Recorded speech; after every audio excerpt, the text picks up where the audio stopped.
Assalamualaikum warahmatullahi wabarakatuh. Sahabat PKU yang dirahmati Allah, terkadang ada satu kondisi di mana gigi yang seharusnya kita gunakan seumur hidup ternyata qadarullah rusak, sehingga perlu diganti dengan gigi tiruan atau gigi palsu. Pemakaian gigi palsu dengan jangka panjang sebenarnya tidak berbahaya, hanya ada masanya gigi palsu itu perlu diganti bila satu rusak, mungkin karena retak atau karena penyangganya untuk jenis yang memakai klamer atau kawat bentuknya sudah tidak bisa dipertahankan lagi, seperti itu.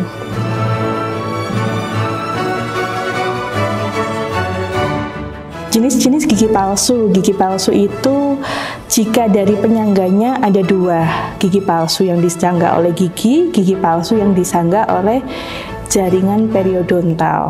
Dari sisi bisa dilepas dan tidaknya ada dua ya, ada yang bisa dilepas, ada yang tidak.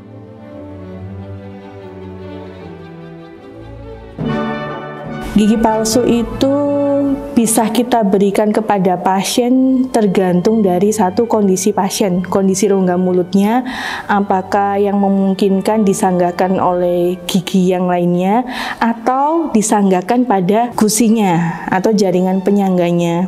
Kemudian juga dari sisa gigi yang ada, apakah itu masih memungkinkan dikombinasi ataukah sudah tidak bisa dipertahankan sehingga harus dicabut, pure diganti oleh gigi tiruan. Ini nanti akan memberikan kita pilihan-pilihan yang berbeda ya. Jadi gigi palsu atau gigi tiruan terbaik untuk pasien itu tidak selamanya sama, tergantung pada kondisi pasien, kondisi rongga mulutnya, kondisi ekonominya, dan faktor yang lainnya, semisal usia. Tentu ini akan mempengaruhi dokter gigi memberikan satu penawaran, meletakkan nomor 1, nomor 2, nomor 3 untuk satu pasien dengan pasien yang lainnya, ini akan berbeda. Walaupun ada yang harganya lebih mahal, tetapi ada kalanya tidak bisa diterapkan pada pasien tertentu, karena tadi bagian rongga mulutnya tidak memungkinkan untuk dipasangkan gigi tersebut. Sedangkan gigi palsu apa yang terbaik? Secara umumnya gigi palsu yang terbaik itu yang paling mirip dengan gigi asli. Tentunya gigi palsu dengan adanya pengganti akar gigi itu terbaik ya.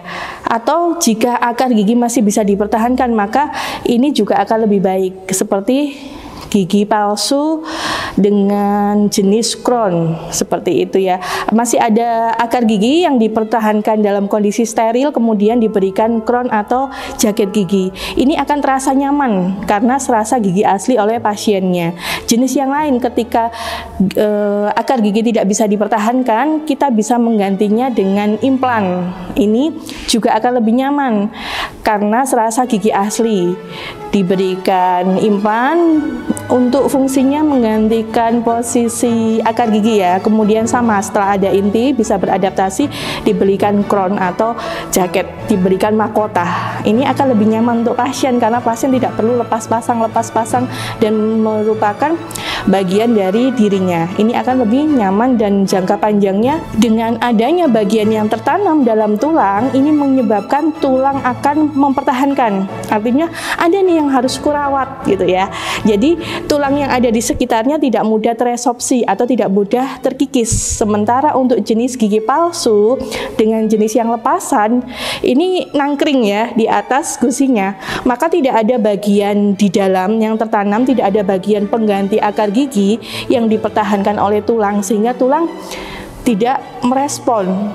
Nggak ada yang harus kujaga, tidak ada yang harus aku pertahankan, sehingga tulang akan bertambah susut ya, dia akan berkurang sehingga terjadi space atau jeda antara gigi palsu itu dengan jaringan di bawahnya. Ini yang menyebabkan dalam jangka waktu panjang kenapa sih gigi tiruan saya longgar? Karena ada bagian yang teresorpsi atau terkikis dikit karena tidak ada yang harus dijaga. Demikian pula dengan gigi palsu yang menggunakan bahan resin, di mana sanggahannya pada gigi yang lain dengan adanya klamer atau kawat yang mencengkeram. Yang ini tiap hari akan dilepas pasang oleh pasien. Karena untuk gigi palsu dengan ada sayapnya dengan ada platnya, baik itu dari resin maupun dari valplas, ini tidak boleh dipakai terus-menerus. Ketika malam hari diistirahatkan supaya gusi tidak tertutup selamanya ya. Sehingga kalau tertutup terus maka akan memungkinkan sisa makanan dengan bakteri yang sudah bercampur air ludah itu menyusup. Nanti kemudian dia akan lama di situ, bisa mengiritasi.